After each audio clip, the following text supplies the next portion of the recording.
2019 साली आम्हाला व्यवसायासाठी कर्ज लागत होतं. कर्जासाठी आम्ही अजित नागरी पतसंस्था जे माजी आमदार अशोक टेकवडे यांची आहे त्यांच्याकडे कर्ज मागण्यासाठी गेलो.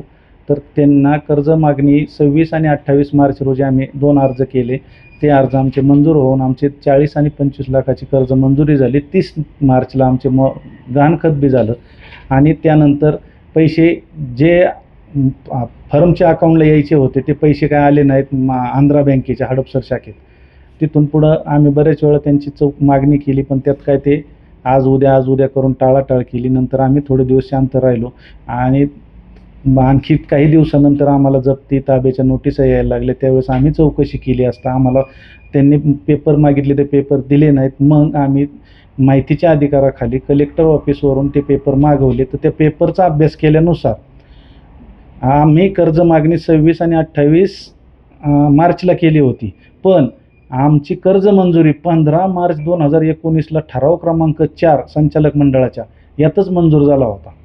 मग तिथून पुढं तिथं आमच्या लक्षात आलं की आपली फसवणूक झालेली. त्यांनी ते पैसे जुन्या कर्ज खात्यात कसली संमती न घेता त्यात ट्रान्सफर केले. ट्रान्सफर करून ते खातेसुद्धा क्लोज नाही केले आणि त्या खात्यांचा आत्ता त्यांनी निलाव काढला आहे. ज्या खात्याला 4.5-5 लाख रुपये बाकी होती त्या खात्याचा आत्ता निलाव काढला की त्याच्यावर 30-32 लाख रुपये बाकी दाखवून आणि 2.25 कोटीची जमीन 64,50,000ला त्यांनी विकली.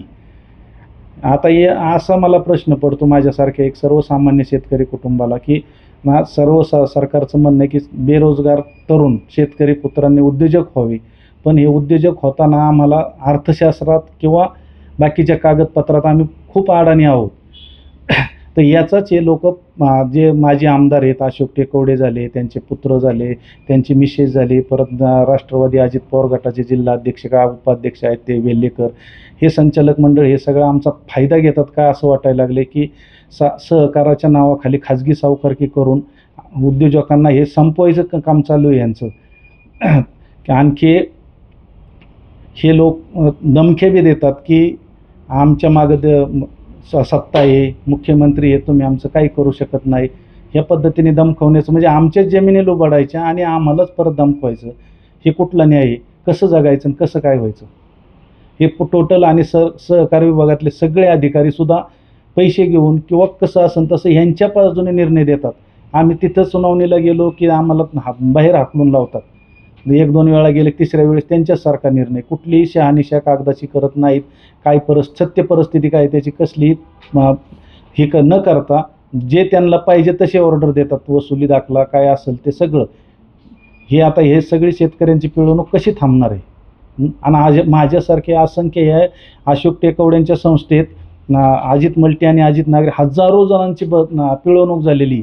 त्यामुळे माझं असं म्हणणं आहे की ह्या दोन्ही संस्थेचे आता त्यांनी तिसरी एक संस्था चालू केली अनुसया मल्टीस्टेट म्हणून, आणि सगळ्याचे एकच हेड ऑफिस आहे, एकच केबिन आहे, चेअरमन बी संस्थापक एकच आहे, सगळं एकच आहे यांचं. आणि त्यांचे सगळ्या या संस्थांची या 10-15 वर्षाची टोटल सगळी चौकशी लागली पाहिजे. जे कर्ज प्रकरण आहेत त्याची बी आणि निलाव प्रक्रियेची बी, कारण हे रुपयाचे 10 रुपये घेत आहेत. एवढंच माझं सांगणं आहे. आणि आम्हाला न्याय मिळावा याच्यात. माननीय न्यायालयामुळे तरी आम्हाला काहीतरी स्टँड भेटला, नाही तर आम्हाला आज रस्त्यावर यायची वेळ आलेली होती. आज काहीच राहत नाही, राहायला घरसुद्धा राहत नाही. अशी कितीतरी लोक आहेत आमच्याच गावात, अशी लोक आहेत की राहायला जागा नाही ठेवली त्यांनी. एवढंच माझं सांगणं आहे.